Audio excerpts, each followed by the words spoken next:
Today we'll be continuing our study of women in ministry by examining 1 Timothy chapter 2, verses 11 through 12.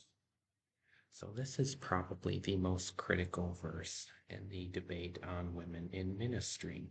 We saw yesterday that 1 Corinthians really didn't have anything to say about women in ministry. That verse is pretty irrelevant on that topic. So today we're going to look into if 1 Timothy 2, 11 through 12 has anything relevant to say on women in ministry. So to begin, we're just going to read the passage starting with verse 11. Let a woman learn quietly with all submissiveness. I do not permit a woman to teach or to exercise authority over a man. Rather, she is to remain quiet. Now, when you read this passage without any of the external context, any of the historical context, it very much does seem like the passage is permitting all women, or the passage is forbidding all women from serving in ministry. But again, remember the 1 Corinthians passage, when we looked at that, it turned out that the passage really wasn't forbidding women from serving in ministry at all. So to begin here, let's just take a look at verse 11, which says, let a woman learn quietly with all submissiveness. When we really find out what this verse means, it really isn't controversial at all, even though it initially might sound so. The Greek word that is translated quietly here in the ESV would better be translated as tranquil or calm or peaceful or something like that, with the effect of the word and the passage being that a woman should learn respectfully and calmly. She shouldn't be chaotic or disorderly while she's learning.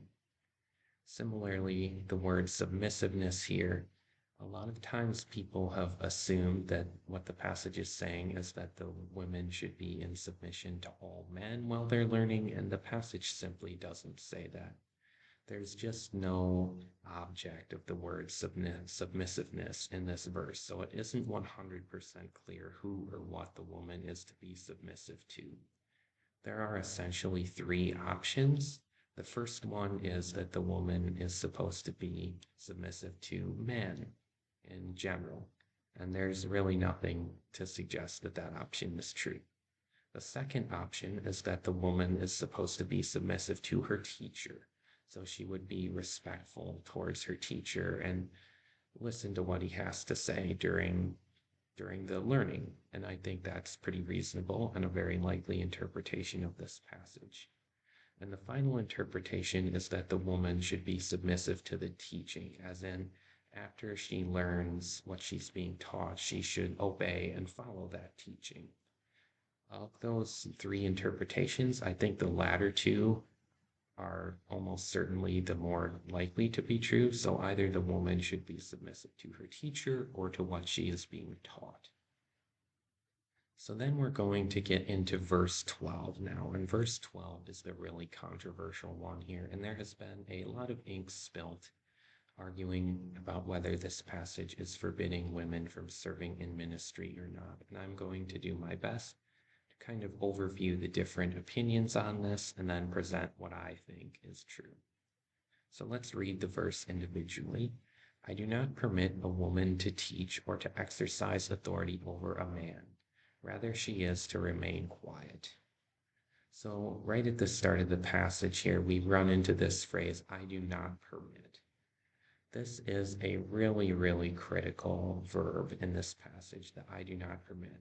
And there's essentially two views on what this verb is doing here. View number one says that this I do not permit is Paul giving a universal principle that all people should follow always. And in that case, he would be saying, I never permit a woman to teach or to exercise authority at any time in history in the church. So in that case, this passage would very much be forbidding women from serving in ministry, I think. And the second view is that this phrase, I do not permit, is Paul giving a specific commandment to the people he was writing this letter to. And it should be noted that Paul wrote this letter to Timothy, who was a minister in the church at Ephesus. So in that case, Paul would be saying, I do not permit a woman to teach or to exercise authority over a man at the church in Ephesus.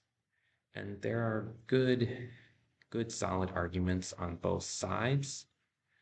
The primary thing in play here is the tense of the verb, the I do not permit. The verb is a present tense indicative verb.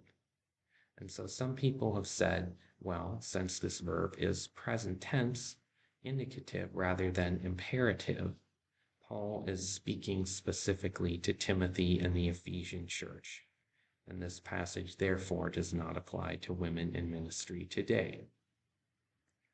The other view says, well, yes, this verb is a present tense indicative verb, and it may not be imperative, but that does not necessarily mean that this principle Paul is laying forth does not apply to all women. And I think the really critical thing here in my consideration of this passage is the use of the verb in other writings of Paul, not the tense of the verb, because if we look only at the tense, then this almost has to be a universal commandment, because Paul uses the same tense in almost half of the verbs he ever uses. So if we throw out this verb if we throw out this passage simply because of the tense of the verb and declare it to be situational, then we have to throw out almost half of Paul's commandments as situational, which really just doesn't work. However, whenever Paul uses this phrase, I do not permit, anywhere else in the New Testament, and I believe there are 5 instances of it, it is Paul either presenting his opinion on something or presenting a situational contextual commandment. And so because when this specific verb is used elsewhere in the New Testament, it is used as a situational commandment, I think that right here Paul is probably presenting a situational commandment. In other words, this passage refers specifically to the Ephesian church. So with that, let's take a look at the rest of the passage here. Moving on to directly the next phrase, a woman. Now, it is significant that this is the singular form of woman in the Greek. In the previous verse, it was plural women, suggesting that it was a less general commandment. Here, since Paul switches to the singular, some have argued that he is making a universal commandment that applies to all womankind. In other words, I do not permit any women to teach or to exercise authority over a man. So the singular form is significant here, and many people have argued that because it's singular, Paul is expressing a general principle that applies to all churches and all women at all times in this passage. And I think there's some merit to that argument, and I understand why people are making it. And I think that if we're going to claim that women cannot serve in ministry, you pretty much have to do so entirely on the basis that this is the singular form of the Greek word woman here. However, when I look at this passage and I see the verb I do not permit, and I see it used elsewhere in the Bible as a situational commandment, I think that trumps the singular form of woman argument here. So in spite of the fact that woman is used in the singular form, I still think that this passage is a situational commandment. It's also worth looking at the phrase to exercise authority over a man here, to teach or to exercise authority over a man. Some people have argued that the phrase here should be to teach a man or to exercise authority over a man. The Greek really doesn't allow that translation. It's to teach anyone or to exercise authority over a man specifically.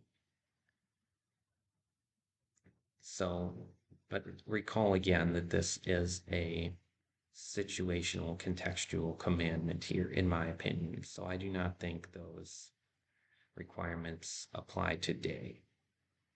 The word authority here is also worth looking at. This word comes from the Greek authenteo, and the general sense of that word is not so much authority or leadership as it is controlling, domineering authority and leadership. So, what Paul is forbidding here in the specific context of the Ephesian church, he's forbidding women from exercising domineering authority over a man. And that's backed up by the historical context of this passage. In the city of Ephesus, there was a temple of Artemis in which the priestesses of the Artemis cult would have played a very large role in the public life of the Ephesians. And so part of what Paul is saying in this passage, part of what he's kind of implying, is he doesn't want the church to be like the cult of Artemis. He doesn't want the church to be characterized by domineering female leaders who control the lives of those they are teaching or leading. Obviously, I think that still applies today. When people, both men and women, exercise leadership, it shouldn't be in a domineering or controlling manner, because that's just not a Christ-like way to lead others. But ultimately, I think the central point I want to make about this passage, this verse 12 in particular, is it does not apply to us today. When Paul wrote 1 Timothy, he was giving a specific commandment to Timothy in the Ephesian church to not allow women to lead in that church. And the reason he was doing that is because at that time, the Ephesian church was struggling with a lot of false teaching. And quite a bit of that false teaching was propagated by women.